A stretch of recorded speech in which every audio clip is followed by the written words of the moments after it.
Bonjour tout le monde, vous allez bien? Parfait, parfait. Alors aujourd'hui, nous allons résoudre quelques équations et une équation impliquant des fonctions sinusoïdales. Alors, la première équation à résoudre, c'est donc sinus 6x égale à sinus 2x.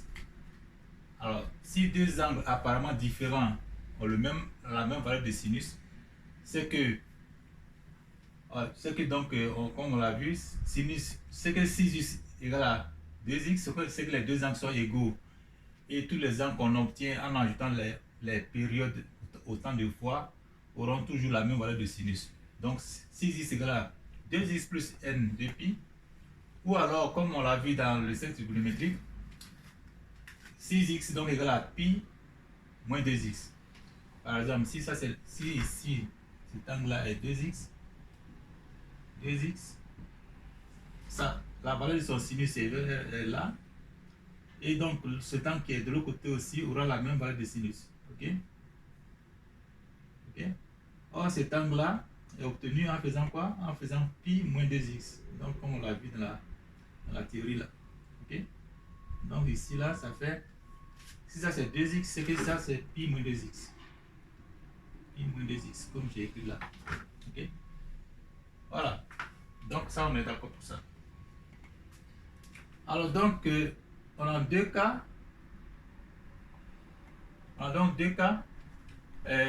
Le premier cas est là, la deuxième équation est là. On résout les deux équations une à une là. La première équation, 6x égale à 2x plus n fois 2pi. Donc, le 2x là, on le met de l'autre côté. Ça fait 6x moins 2, ça fait donc 4x égale à n fois 2pi. Ou alors, on isole le x en divisant par 4, ça fait x égale à n fois pi sur 2. Ok?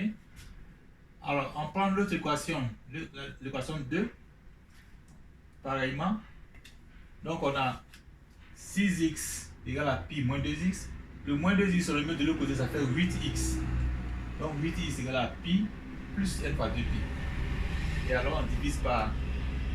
On isole le x en divisant par 8 par tout. Donc, ça fait x égale à pi sur 8 plus n fois pi sur 4. Ok? Et donc, on a ces deux réponses-là. Ces deux valeurs qu'on obtient. Donc, x égale à n fois pi sur 2. Ou alors, x égale à pi sur 8 plus n fois pi sur 4 for n appartenant à z. Ok? Bon, on va maintenant résoudre cette... dans le deuxième cas, il s'agit de résoudre une inégalité. Ok? Donc, je vais passer de l'autre côté pour mieux voir. Alors là, nous allons résoudre. On risque de résoudre cette inégalité dans l'ensemble. C'est-à-dire que on a cette restriction-là. X est compris entre 0 et 2pi. Donc l'inéquation à résoudre, c'est cosinus de 2x inférieur ou égal à cosinus de x. Ok. Alors, ce qu'on peut voir ici, ça veut dire quoi concrètement? Ça veut dire nous devons trouver l'ensemble des valeurs de x pour lesquelles le graphique de la fonction, soit f de x égale à cosinus de 2x, est en dessous du graphique de la fonction g, soit g de x égale à cosinus de x. Ok? Et le fait que nous avons ici, nous n'avons pas une inégalité stricte là, nous avons inférieur ou égal. Ça veut dire que les abscisses des points d'intersection de ces deux courbes là feront partie de la solution. Vous voyez, comme on l'a vu antérieurement, on l'a vu plus tôt avec les fonctions quadratiques, là c'est la même chose. Puisque nous avons cette inégalité là, ça veut dire que ce n'est pas strict là, donc il y a possibilité d'égalité. Ça veut dire que les abscisses des points d'intersection des courbes de cette fonction et de cette fonction là feront partie de la solution. Quand on dit feront partie de la solution, ça veut dire quoi aussi? Ça veut dire que nous aurons donc des intervalles fermés non ouverts. Ok? Alors, puisqu'il y a cette égalité, on peut poser déjà que cosinus de 2x égale à cosinus de x. Donc maintenant nous pouvons commencer par résoudre cette égalité. Cosinus de 2x égale à cosinus de x. Alors, ça veut dire aussi, comme on l'a vu dans le triangle trigonométrique là, si ça c'est 2x et que cosinus de 2x égale à cosinus de x, ça veut dire que 2x c'est la même valeur que l'opposé, enfin plus ou moins sinus, plus ou moins x. Ok? Cette valeur et cette valeur, c'est les deux angles différents, mais ils ont la même valeur de sinus. C'est que si on a x ici, on a x ici et puis 2x, ils ont la même valeur de plus ou moins, parce que la même valeur de sinus cosinus c'est là. Okay? C'est ce que ça veut dire. Alors donc, ça aussi, ça nous donne deux cas. Le premier cas, si 2x égale à plus x plus np, donc ça c'est le cas 1. Comme ça, et ça c'est le cas 2. Ok? Alors, dans le premier cas, on a 2x égale à x. 2x égale à x plus n fois 2pi. Là, on le résout ici. Ça veut dire que x égale. Donc, si le x là vient de l'autre côté ici, il n'y a pas une autre couleur. Alors, donc nous avons 2x égale à x plus n fois 2pi. Donc, le x là, on le met de l'autre côté, ça fait 2x moins x. Donc, il nous reste seulement x. Il nous reste x égale à, que ça soit bien, x égale à npi, n fois 2pi. Donc, x égale à n fois 2pi. Ok? Alors, ça veut dire que on aura deux valeurs ici, x égale à 0 et x égale à n fois x égale à 0 et x égale à 2pi. Ça, c'est pour des valeurs de n égale à 0. Si n égale à 0, x égale à 0 fois 2pi, donc ça fait x égale à 0. Ok? Ça veut dire que ici, là, ça veut dire n égale à 0. Ok? Ou alors, si n égale à 1, on aura 1 fois 2, 1 fois 2pi, ça fait donc, ça équivaut au cas n égale à 1. On est d'accord? Et là, est-ce qu'on peut prendre plus de plus grandes valeurs de 1, de n? Non, parce que nous devons rester dans cet intervalle-là. X est compris entre 0 et 2pi inclusivement. Alors, puisque nous savons, on a eu 0 ici d'abord et x égale à 2pi, donc nous sommes dans l'intervalle, on ne peut pas continuer là. Alors, le deuxième cas. Le deuxième cas là, où nous avons donc le deuxième cas. Ouais. Alors, donc le moins x vient de l'autre côté, ça fait 3x. Donc on a 3x là, égal à n fois 2pi. Ok? 3x égale à n fois 2pi. Ou alors, on isole le x en divisant par 3. Ça fait x égale à n fois 2pi sur 3. Alors, on se rappelle que nous voulons toujours rester dans l'intervalle là. Donc, on va faire varier les valeurs de n dans cette expression. Ok? On va faire varier. On va prendre les valeurs de n jusqu'à ce que nous obtenions des valeurs de x qui sont incluses dans cet intervalle là. Alors, je vais descendre la caméra un peu parce que là, je ne vois pas qu'on voit toujours.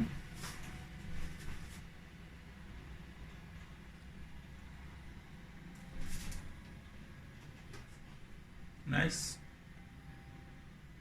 Ok.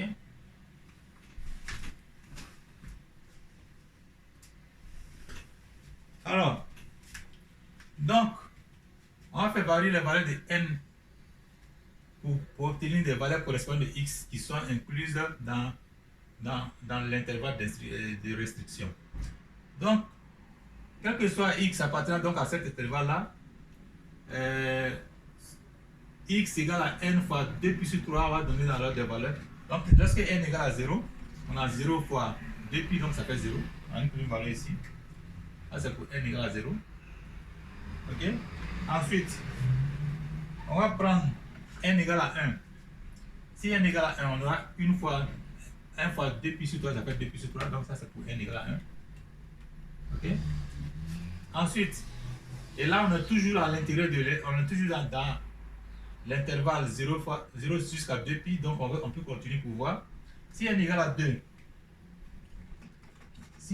2, on a quoi?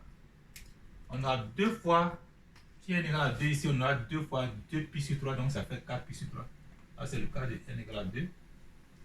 Et 4 pi sur 3, ça fait un peu plus d'un pi, parce que 4 tiers, ça fait ça fait 1, quelque chose de pi. Donc, on a toujours à l'intérieur là. Et on continue. Ok. Lorsque n égale à 3 maintenant, lorsque n égale à 3, on a un autre cas. Donc, ça fait 3 fois 2 pi sur 3, ça fait 3 divisé par 3, ça fait 2 pi. Voilà. Et là, on a fini. Nous sommes à l'intérieur de tous les intervalles, donc on ne peut plus continuer là.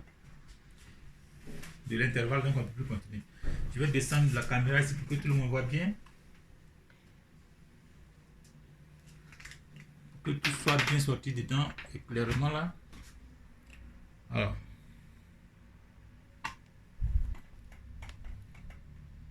Donc tout est bien sorti, nice.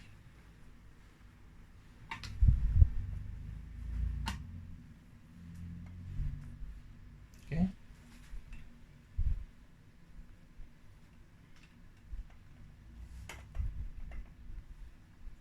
Voilà. Donc, on a donc nos solutions qui sont aussi claires que possible. Mais pour que nous puissions voir clair, que nous puissions comprendre vraiment, nous puissions comprendre dans quel intervalle, quels sont les différents intervalles donc, dans lesquels le x est inclus. Ici, là, je crois que c'est nécessaire de faire une représentation graphique de cette résolution-là. Pour que nous puissions voir exactement quels sont les intervalles qui sont solutions à cette inégalité. Ok? Alors donc, c'est ce que nous allons voir maintenant.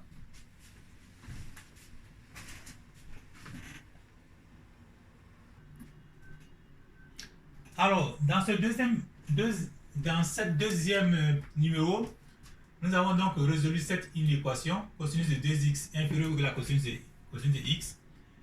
Et on a dit que donc cela équivaudrait à trouver les valeurs de x pour lesquelles le graphique de la fonction cosinus 2x serait en dessous de la fonction cosinus de x.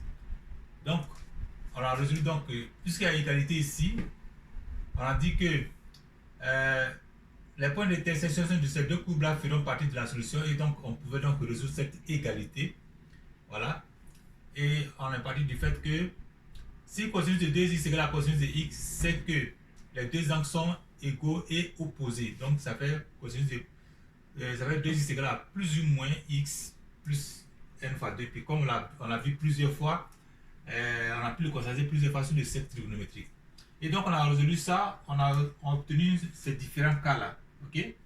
Mais on voulait savoir dans quel intervalle exactement se situeraient donc ces différentes valeurs de x là. Alors, pour cela, il était nécessaire de faire une représentation graphique de cette situation-là.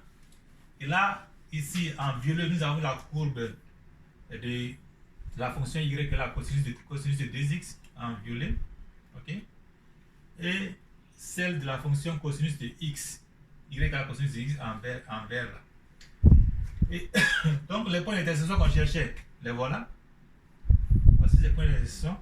Et donc, et puis aussi, voilà un point. Donc, le point d'intersection, c'est x égale à 0, x égale à 2 pi sur 3, x égale à 4 pi sur 3, et puis x égale à 2 pi. Ok? Je vais juste écrire cela aussi en bleu pour que ce soit clairement visible, les points d'intersection soient clairement visibles. Ok? Donc là, c'est 2 pi. Alors, donc, on voit clairement que les parties où la fonction cosinus 2x est en dessous de la fonction cosinus de x, donc ce sont ces parties-là qui nous intéressent alors. Ok? Dans cette partie, en dessous, donc elle est en dessous, la courbe 2x, cosinus 2x est en dessous, ici aussi. Ok?